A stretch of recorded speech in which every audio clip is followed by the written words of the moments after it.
In the long chronicle of Roman power, most men struggled simply to climb the ladder. Sulla tore it down and built a throne from the pieces. His name stirs unease, even now. A general of unmatched ruthlessness, a reformer cloaked in contradiction. A dictator who voluntarily gave up power, but not before soaking Rome in civil blood. This is the story of Lucius Cornelius Sulla Felix, the fortunate one.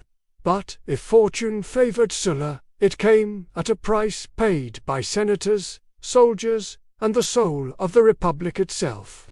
Over the next 2 hours, we will trace his life from a destitute patrician upbringing to the pinnacle of Roman command. You'll walk with him through the bloodied streets of Rome, across the hills of Asia Minor, and into the dark, echoing chambers of dictatorship. Imagine yourself in a time of faltering institutions, crumbling tradition, and leaders who promise order at any cost. Welcome to the Rome of Sulla. Segment 1. The Shadow Rises. Lucius Cornelius Sulla was born in 138 BCE into the prestigious but impoverished Cornelii, one of Rome's most ancient patrician families. Once powerful, the family had declined into near irrelevance by the time of his birth. He was a patrician in name only, a noble with no money, no influence, and no future. But even then, those who met young Sulla remarked on his eyes, cold, clear, unblinking, the kind of eyes that studied people like puzzles to be solved, or broken. He was educated, yes, in literature, philosophy, the classics, but also in people. He watched how men moved in the forum, how power flowed from favors, wealth, threats, and smiles. He learned that Roman politics was a stage, and he would learn how to command it. Life in the shadows of Rome, in his youth, Sulla lived frugally, even poorly. Stories from the time speak of him sleeping in taverns, drinking with actors, and cultivating friendships with performers and dancers. People far beneath a proper Roman noble. But Sulla was not chasing comfort. He was observing how people hid their intentions behind performance. It wasn't scandalous to him, it was instructive. And when the time came, he stepped into public life not as a wide-eyed idealist, but as a man already masked. The Jugatine War, 112 to 105 BC. Sulla's real rise began in the blood-red sands of Numidia, modern-day Algeria, where Rome had become entangled in a bitter, humiliating conflict against King Jugurtha. Sulla served under a man you've met before, Gaius Marius, a towering figure of the time. Marius was everything Sulla was not. Born poor, beloved by the people, a hero of the common soldier.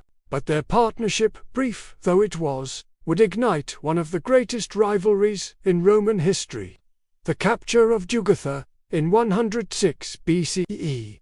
Sulla did what Marius could not. He secured the capture of Jugurtha through a cunning negotiation with a local ally, Baucus of Mauritania. The act stunned the Roman world. Marius claimed the victory as his own, but Sulla had bronze medallions struck, depicting the moment of Jugurtha's surrender. With himself at the center, it was not just a boast, it was a warning. I am here, remember me. The Social War 91 to 88 BCE, when civil war erupted between Rome and her Italian allies, the Suevi, who demanded citizenship and representation. Sulla rose to command legions in central Italy. His brilliance on the battlefield was unmistakable. Swift maneuvers, precise logistics, ruthless discipline, victories stacked one upon another. He was named consul in 88 BCE, the apex of Roman public office. But even as laurel crowns settled on his brow, Rome itself trembled beneath the weight of ambition. For Marius, older, fading, yet still consumed by rivalry, Sulla's power was intolerable.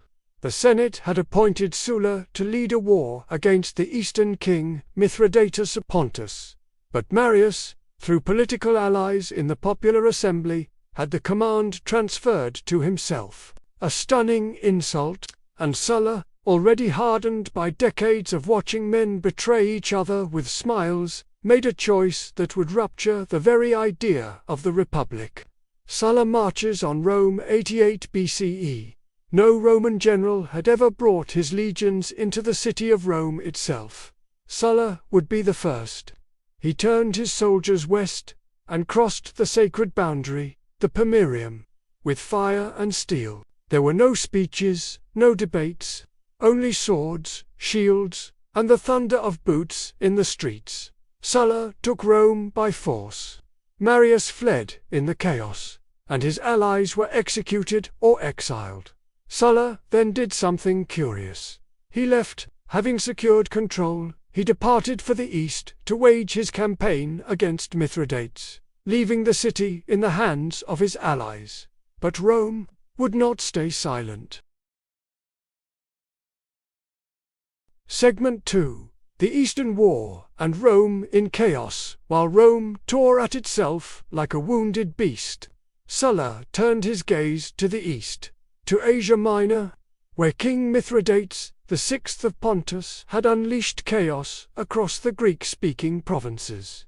Mithridates was no ordinary Eastern monarch. He was charismatic, intelligent, and utterly unafraid of Rome. He styled himself as a liberator of the Hellenic world, even as he orchestrated one of the darkest atrocities in Roman provincial history. The Asiatic Vespers, 88 BCE. In the spring of 88 BCE, Mithridates ordered the mass execution of every Roman and Italian in Asia Minor, in a single coordinated strike, now known as the Asiatic Vespers. An estimated 80,000 men, women, and children were slaughtered in their cities, homes, and places of business. Roman citizenship became a death sentence. It was a brutal, calculated message to Rome. You do not rule here. And for Sulla, it became personal. The campaign against Mithridates, 87 to 85 BCE. Sulla's campaign against Mithridates was not merely a military effort, it was a performance, one meant to reassert Roman dominance with speed, spectacle, and severity. He first seized Athens, which had allied with Mithridates. The city resisted fiercely, but Sulla laid siege, cutting down forests for siege engines, melting temple offerings for coin, and starving the defenders into submission. When Athens finally fell in 86 BCE, Sulla did not show mercy. The punishment was swift and final.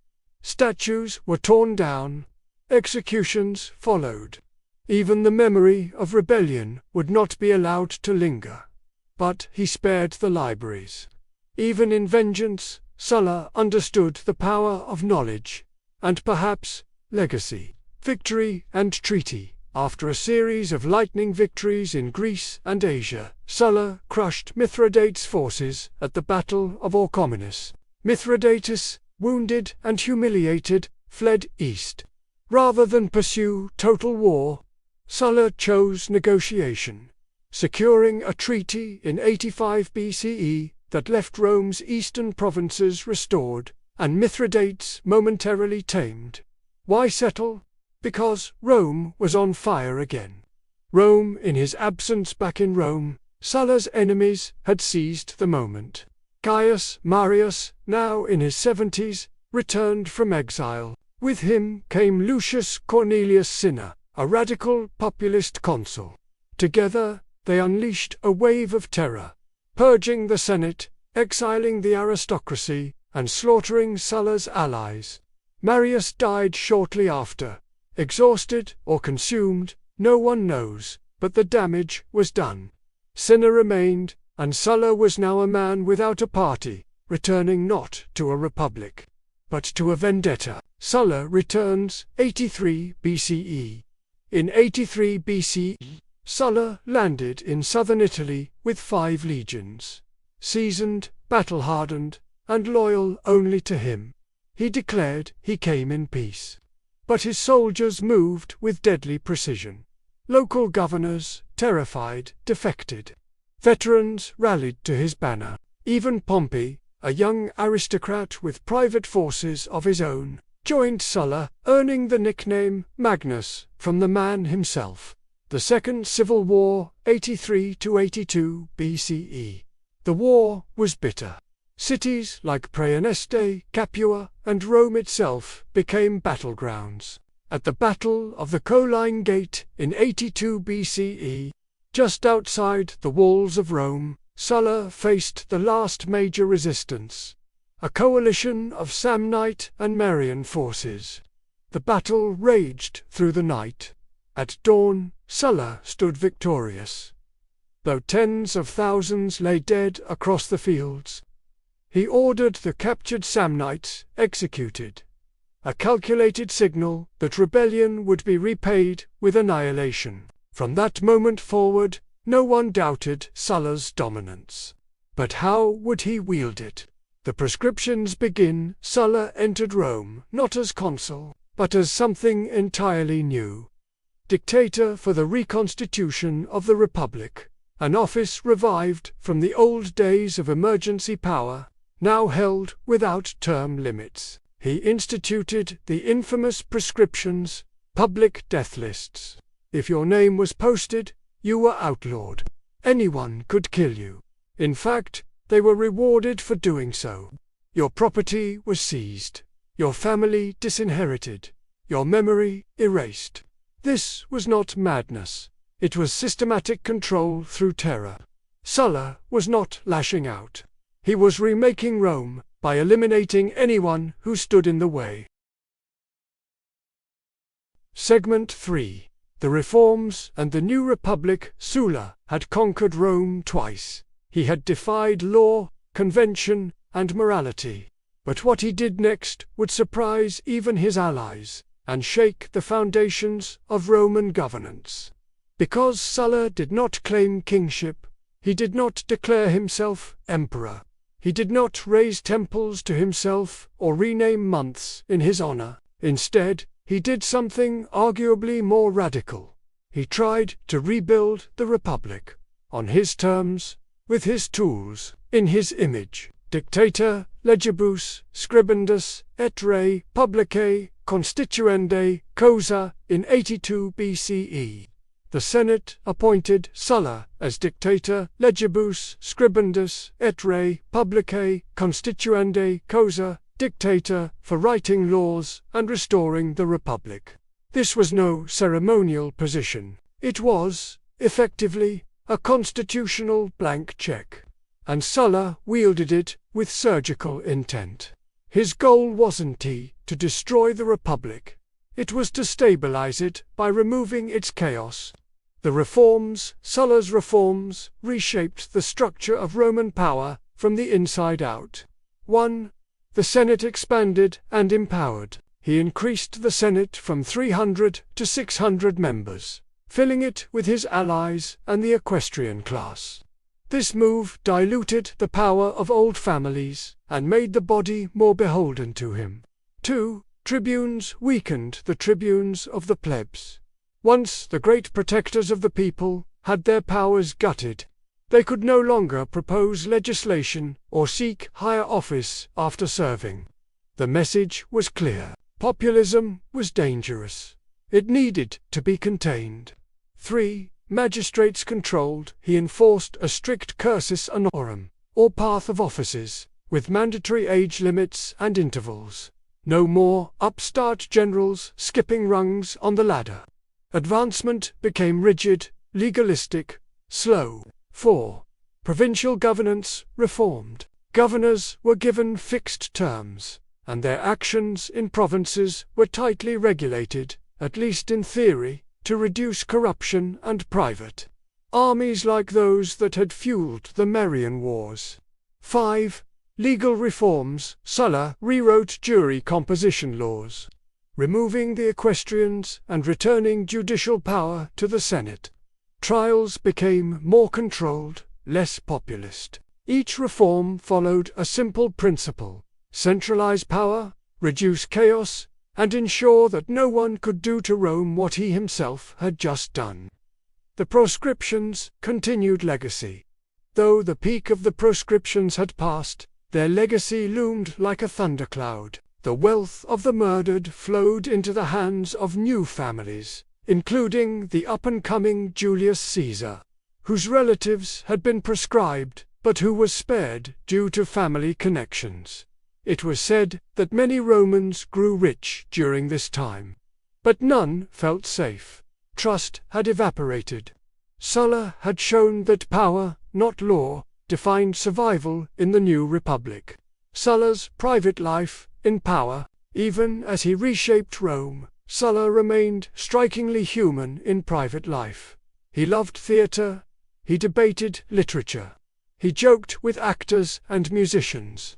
His villa was a world of pleasure, contrasting starkly with the steel he wielded in the Forum. And then, one day in 79 BCE, he did something no Roman dictator had ever done. Sulla resigns. He resigned. He laid down his absolute power. He walked away from office. No assassination, no revolution, no exile. When asked why he felt safe without bodyguards after all he had done, he is said to have replied, "No one has done more good to his enemies than I have done evil to mine." It was as if the storm had simply passed. Retirement in Campania. Sulla retired to his estate in Campania. There, he wrote his memoirs, 22 volumes, now lost to history. He entertained guests, hunted, drank, and reflected. But his health, always fragile, began to fail. His skin turned blotchy, his legs swelled. He grew irritable and reclusive. And then, quietly, in 78 BCE, Lucius Cornelius Sulla, Rome's last dictator, died in his bed. But the forces he unleashed were far from dead, because, even in death, Sulla's shadow lingered. Across the provinces, across the Senate, and in the minds of ambitious young men who would follow. One of them was named Caesar. Segment 4. Legacy, Controversy, and the Road to Empire. Sulla had left the stage, but not the play. The Republic, altered and bruised, continued its descent, a descent that Sulla had both tried to arrest and had hastened by his very interventions. This final segment examines the long shadow he cast on Rome, on law, and on the minds of those who would one day destroy the Republic entirely. Sulla the model. And the warning. Sulla had shown Rome that armies could march on Rome. Dictatorship could be used not for monarchy, but for restoration. Violence, when cloaked in legality, could seem legitimate. Those lessons were not lost. Julius Caesar, once forced into hiding during the proscriptions, would later cross the Rubicon and claim his own dictatorship, this time for life. Caesar admired Sulla's decisiveness, but not his withdrawal. He would take power and keep it. Pompey, the great Sulla's protege, used Sulla's template to consolidate his own command and conduct proscriptions of his own enemies, albeit less officially. Octavian Augustus, Sulla's true heir in strategy, if not blood, quietly revived the proscriptions with chilling efficiency during the Second Triumvirate, and would go on to build the empire Sulla never attempted. All three men borrowed from Sulla. All three took the Republic another step toward extinction. Reform or ruin. Historians still debate, was Sulla a savior of the Republic, or was he its gravedigger? He claimed to be restoring the old order, but what he truly did was break the spell. The illusion that Rome was still governed by laws, not swords. His reforms strengthened the Senate, but weakened the mechanisms that had once made it adaptable. His attack on the tribunate, in particular, removed the very safety valve that had allowed the plebeians to voice their grievances. He froze Rome in a brittle mold, and brittle things tend to shatter. The man behind the dictatorship, despite his atrocities, Sulla remains one of Rome's most complex figures. He could be generous, rewarding loyal soldiers with land, forgiving insults, treating artists and philosophers with kindness. He was cultured, witty, and composed fluent memoirs. Yet he could also be ruthless beyond measure, casually condemning thousands in the name of state stability. He didn't kill out of rage. He killed out of calculation. That calm detachment, that blend of intellectual clarity and moral coldness, makes him hard to categorize. He wasn't a monster. He wasn't a hero. He was Sulla. The death of the Republic foreshadowed. In the decades after his death, the Republic staggered forward. But the structure he tried to solidify proved unsustainable. Within a generation, the Republic would be swept away by Caesar's assassination, civil wars, and the rise of the Principate under Augustus. Rome, in the end, chose stability over liberty. And Sulla had shown them how that bargain could be made. Final thoughts. Sulla, in perspective. Lucius Cornelius Sulla was many things.